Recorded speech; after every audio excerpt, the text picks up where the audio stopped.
ज़ैनब, क्या तुम जिंदगी भर मेरे साथ रहोगी?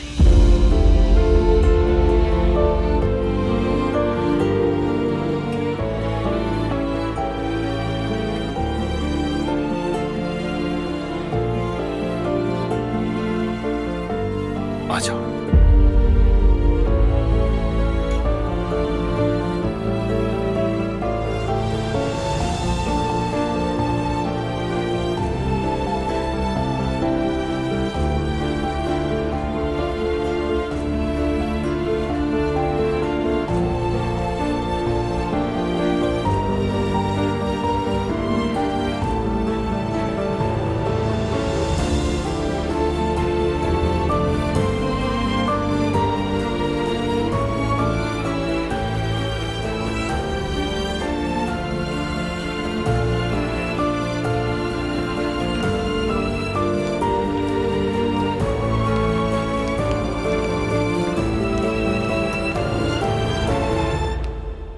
ओह मेरे खुदा, आखिर ये सब हो क्या रहा है?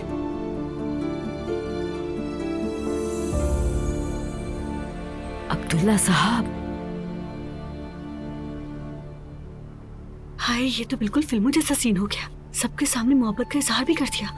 खुदा के वास्ते फजूल बातें मत करो। क्या हुआ मुस्तफा, जरा देखो तो सही। हमने घर पे बैठे ही पूरी फिल्म देख ली। अब्दुल्ला साहब, मेरी समझ नहीं आ रहा, इतना कुछ हो गया, आप अब तक खामोश क्यों बैठे हैं? कुछ तो कहिए ना। क्या करूं बेगम, क्या उनके पीछे दौड़ लगाऊं? मेरा ख्याल है पहले थोड़ा रिलैक्स हो जाना चाहिए सबको। आपके लिए तो बिल्कुल नॉर्मल सी बात है। मरियम बेगम, अभी हालात को मजीद बिगाड़ने का कोई फायदा नहीं। आलिफ साहिबा बिल्कुल सही कह रही हैं। रिलैक्स हो जाएं, आराम से बैठकर बात करते हैं।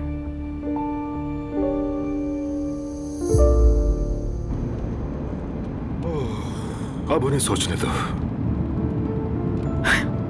इस हालत में भी तुम मजाक कर सकते हो? क्यों? इस हालत में ऐसा क्या है? क्या है ऐसा? कसम से ज़ैनब, अगर सच पूछो तो अभी मैं बहुत खुश हूँ। मैंने पहली बार अपने दिल की मानी है। चलो कहीं बैठकर आराम से बात करते हैं हम दोनों। ओके।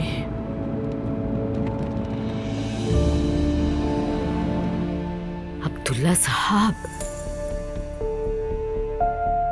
देखिए, मैं तो अभी खुद ही कुछ समझ नहीं पा रही। बहुत हैरान हूं मैं। मुझे सच बताइए कि आप इस सूरत हाल से नावाकिफ थी? जी बिल्कुल। अगर मुझे पता होता तो नौबत यहाँ तक कभी आती ही नहीं। माफ कीजिएगा, आप यहाँ दो एल्डर्स और डाइवोर्स शुदा लोगों के बारे में बात कर रही हैं। आप ये फैसला किसकी तरफ से और किस हक से कर रही हैं? बिल्कुल मुनासिब नहीं है ये तरीका आलिफ साहिबा। उमर ने आज ही लैला को तलाक दी है, और सच बताऊं तो मुझे ज़ैनब साहिबा से ऐसी तवक्को तो बिल्कुल भी नहीं थी। अच्छा सरप्राइज दिया है उन्होंने हम सबको। आप कहना क्या चाहती है मेरी बहन के बारे में? आपकी जुबान से फिर वही नाजेबा बातें निकल रही है मरियम साहिबा। आपकी ये बहतानबाजी और नाजेबा बातें हद से ज्यादा ही बढ़ गई हैं अब तो।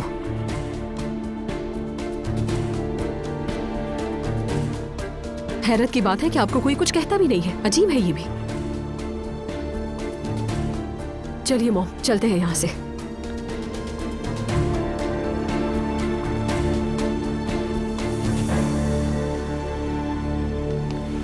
ये सबके लिए एक गैर मुतवक्का रात थी। माहौल बिगड़ गया। हम माजरत चाहते हैं। सच कहूँ तो अब्दुल्ला साहब, असल में तो अब आप लोग हमें माफ करें, क्योंकि अब हमें भी काफी तजुर्बा हो गया है कि मरियम साहिबा के गुस्से की कोई खास वजह नहीं होती। चलिए, खुदा हाफिज। अच्छा, शब खैर। शब खैर। प्लीज अब थोड़ा सा तो मुस्कुरा दो। जो होना था हो चुका।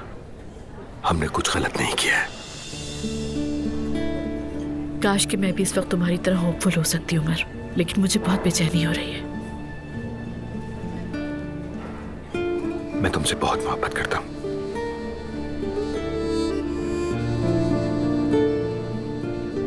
याद है उस रात मैंने अपने घर पर कहा था कि शायद तुम ही एक दिन इस घर की मालकिन बनोगी। तब मैं मजाक नहीं कर रहा था, मैं वाकई ऐसा चाहता था। और अब देखो, हमारे दरमियान कोई रुकावट नहीं रही। ये बात तो मुझे भी पता है, लेकिन काश मुझे भी इस पे यकीन आ जाए। तुमने सबके सामने प्राउडली मेरा हाथ थामा उमर, और सबको साफ साफ कह दिया। लेकिन शायद हमारी फैमिली इस बात से खुश नहीं हुई। क्या तुम्हें नहीं लगता कि शायद थोड़ा तहम्मुल से काम लेना चाहिए था? देखो जनाब, इस तरह के मामलात काश और अगर से हल नहीं होते। जो होना था हो चुका, अब हमें आगे देखना है। हाँ, सच कहा। अब तो वैसे भी वक्त गुजर गया है, लेकिन सोचना चाहिए था ना। हम कोई बच्चे थोड़ी हैं, हमें किसी को जवाब देने की जरूरत नहीं है। बात तो ठीक है, लेकिन हम अपनी फैमिली से अलग होकर भी तो फैसला नहीं कर सकते। ठीक है, तो बात कर लेते हैं। कल सुबह मैं सबसे पहले मेहते से बात करूंगा। तुम भी बच्चियों से बात करो, उन्हें पता होना चाहिए। ओके।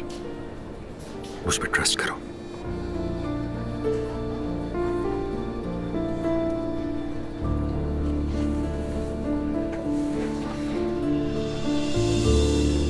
हाय, इस खानदान का कोई ना कोई शख्स मुझे कब्र तक जरूर पहुंचा देगा।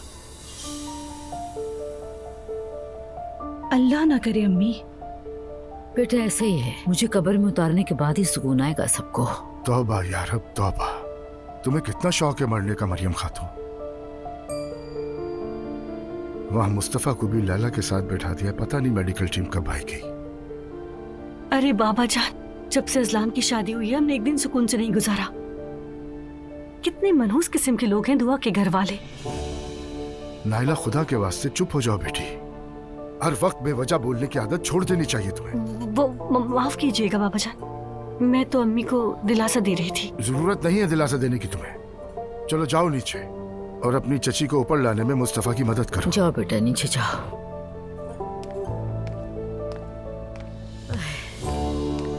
तौबा, अस्तगफिरुल्लाह।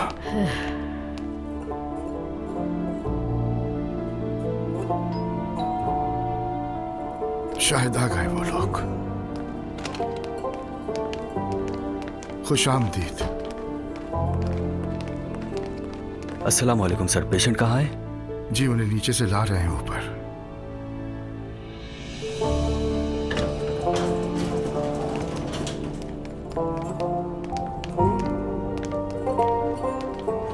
प्लीज इसकी हालत से मुझे बाखबर रखिए। ठीक है सर।